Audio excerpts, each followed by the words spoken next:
Hi everybody. Typically when looking at applications of differentiation, we're looking at the rate of change of a dependent variable compared to an independent variable. So here are some examples. We could find what is the rate of change of the area with respect to the width, dA dw, or the displacement with respect to time, ds dt, or more commonly known as velocity. We could look at population change with respect to time, dp dt, or volume change with respect to time, or flow rate, dv dt. We could look at velocity change with respect to time, also dv dt. We could look at revenue change with respect to time, dr dt. Or we could look at profit change with respect to units sold, dp dx. All of these have an independent variable, the one that's on the bottom, and a dependent variable, the one that's on the top. The top one depends on what the bottom one's doing. Now we can graph all of these, and the derivative will give us an indication of what's happening in the original function and what's likely to happen next.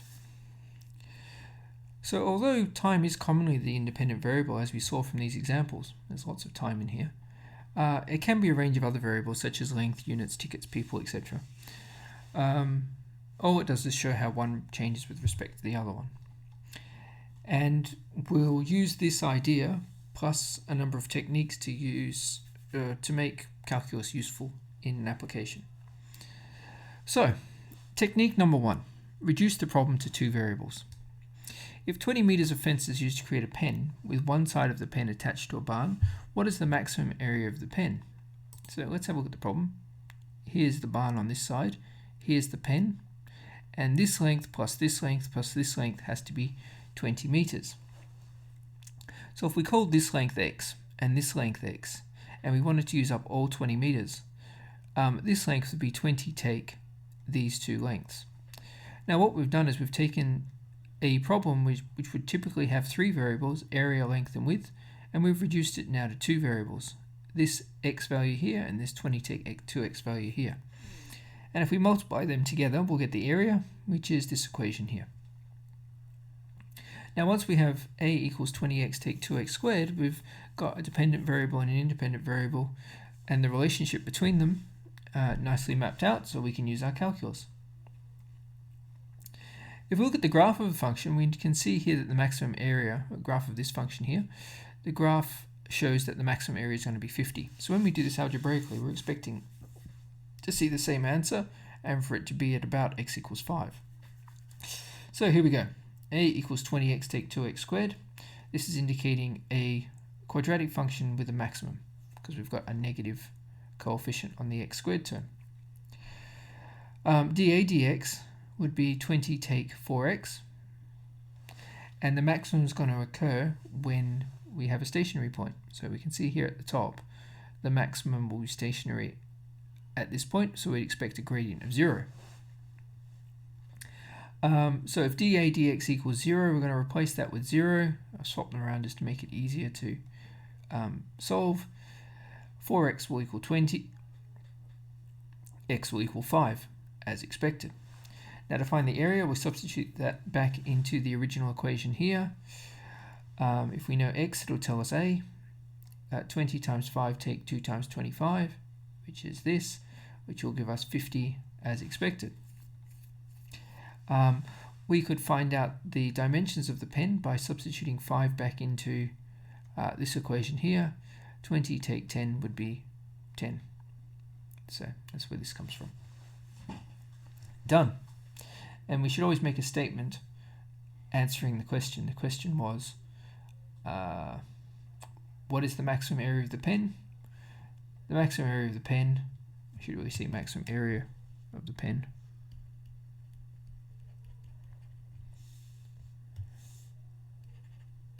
is, and then answer the question. Technique 2. Consider the geometric properties of functions and how calculus can help find them to solve problems. So here we have ice cream demand over time. It's modeled by u equals half t cubed take 9t squared plus 36t plus 50 for 0 to 12. So say 12 months. When is peak ice cream sales? when is peak ice cream demand, I should say, and when is minimum ice cream demand. And that given that sales are cyclical, how many ice creams should be stocked to ensure they sell out 50% of the time? All right, let's find out when peak ice cream sales is. That will be at a maximum. So to do that, we should look at the stationary points and find out which one's the maximum. So du dt, I've just found the derivative of this. It's going to be this. Found the stationary points at du dt equals 0. Stuck 0 into this equation. So not stuck 0 into equation, put 0 here, solved this equation, ended up with 6 take 2 root 3 and 6 plus 2 root 3.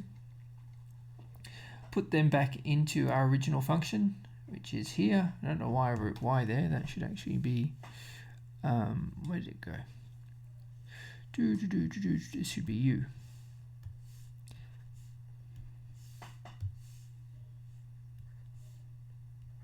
And we find out that at the maximum it's 92 ice creams, at minimum it's 9 ice creams. I graphed it over here to look at it. There's the max, there's the minimum.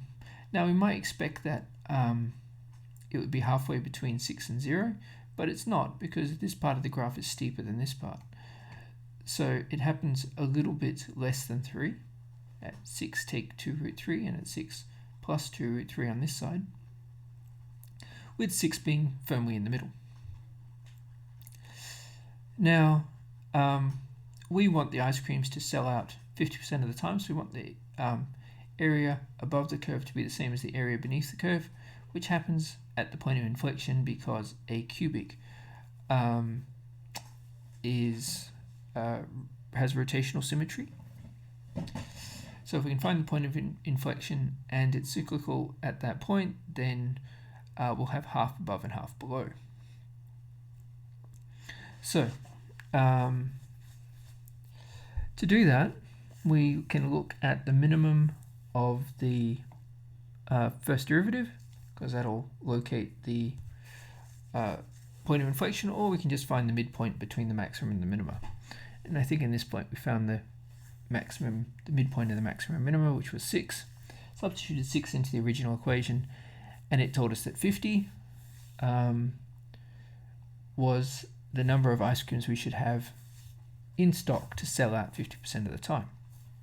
And you might want to do this because whatever you're selling might go off, so you don't want to have too many or too few, because that would impact on your profit.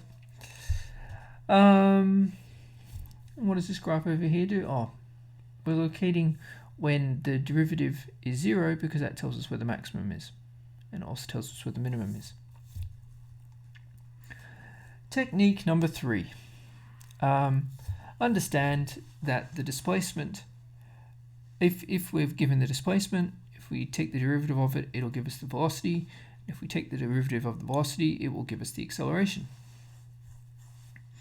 Okay, so given s equals 2t squared plus 2t plus 1, find the velocity and the acceleration, find when the object's stationary, find the minimum displacement, find its initial displacement, and comment on its acceleration. Alright, so velocity, take the derivative of the displacement, that gives us 4t plus 2 meters per second. Take the derivative of the velocity, that will give us the acceleration, that will give us 4 meters per second squared. Right, that's A. B, find out when the object's stationary. The object will be stationary when the velocity is 0. So the velocity is 0 is the first derivative of the displacement equation. Find out when that's 0. When Vt equals 0, so that's 4t plus 2 equals 0, and that's when t equals negative a half. So that would be half a second before wherever we defined our t equals 0 point to be. C, find the minimum displacement at minimum. What does this say? What is this minimum displacement? The minimum displacement will be at a minimum. To find the minimum, we'll find the stationary points of S, which would be when Vt equals 0, which we already know to be at t equals negative a half from B over here. Substitute that into the original equation. To find the displacement at a point in time, and that'll give us a half a meter. If we want the initial displacement, we want to know when time is 0. Substitute 0 into the original equation, and that will give us 1 meter. And we can see from our equation here, when we're going to comment on its acceleration, it's a constant 4 meters per second squared. It's just increasing in speed from whatever negative speed it started with at negative infinity off to positive infinity. Yeah. So there we go. There are 3 techniques to use with calculus. Hopefully that will help, and I will look forward to you in the next little video. Thanks everyone.